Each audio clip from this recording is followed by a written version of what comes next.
Hi people, my name is IJ. I'm a teacher, and in this channel I show a little bit of my life as a person with albinism living in Nigeria. If you're coming across my video for the first time, welcome on board.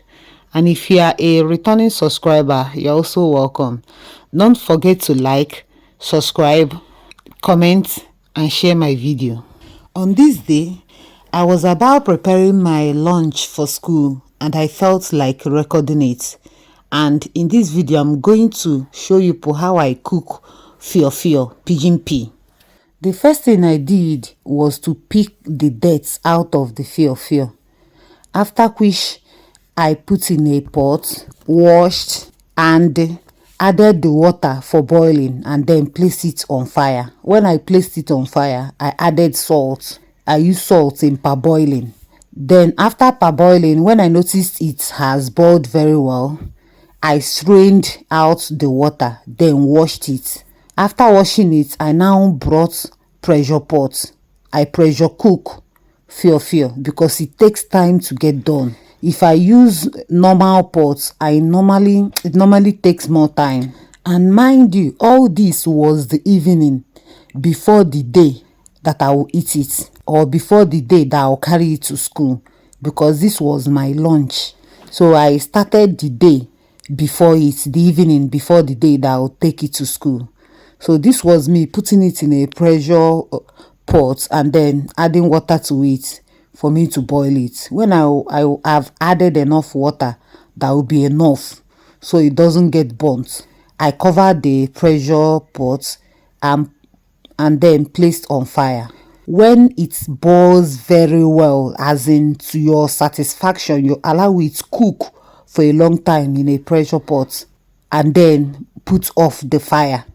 That way, you will notice in the morning when you open that pot, the fio must have been half cooked, or most times it will even get soft by morning, depending on how well or how far you cooked it the previous day. Using that method makes it cook faster because pressure pot captures steam. So using pressure pot to boil fio makes it cook faster than using normal pots. But if you don't have pressure pots, you can use normal pots as long as you cook it the day before and leave it in that water that you use in cooking it. That way, it's kind of leaving it in water overnight makes it get soft a little bit. That way, when you are cooking the next day, it will not take much time to get done. This was me the next morning mixing corn flour. I normally use corn flour, mix it the way I will mix corn pudding, then tie in a nylon and then put in the pot while boiling the fio in the morning, because in the morning I always notice that my fio is almost like 80% done. That time I can now add, if it is yam or unripe plantain, that I will use whatever that I want to pair the fio with. But this day I will be using corn flour, that's corn pudding.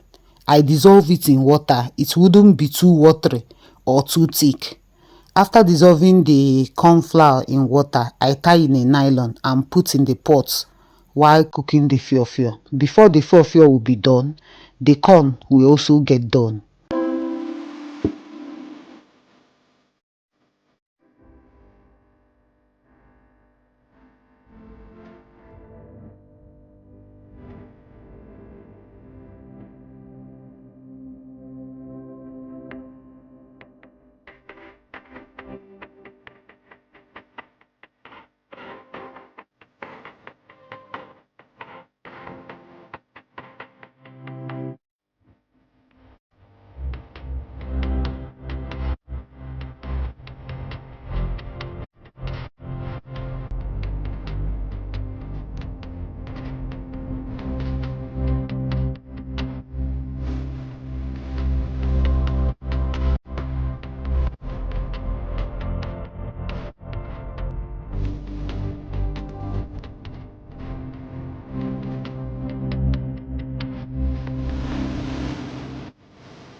Did you see what happened here? I was trying to get the little one left in the plate, but ended up spilling the main deal.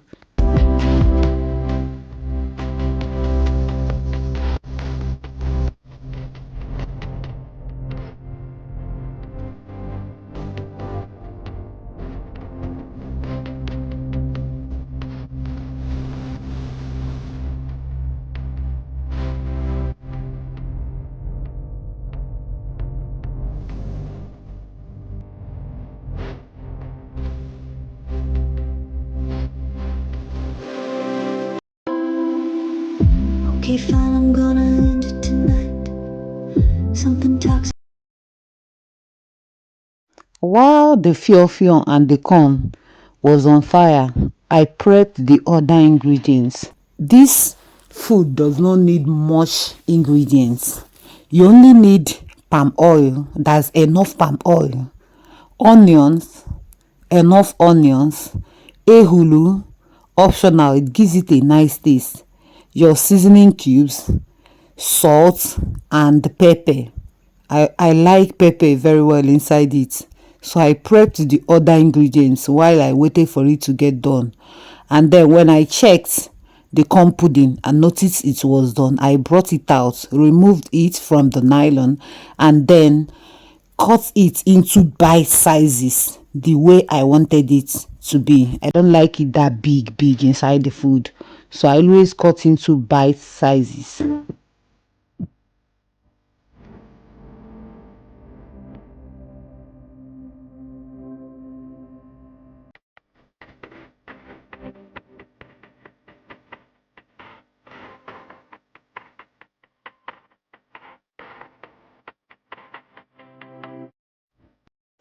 I think this is where I'll end this video for now because it's getting too long.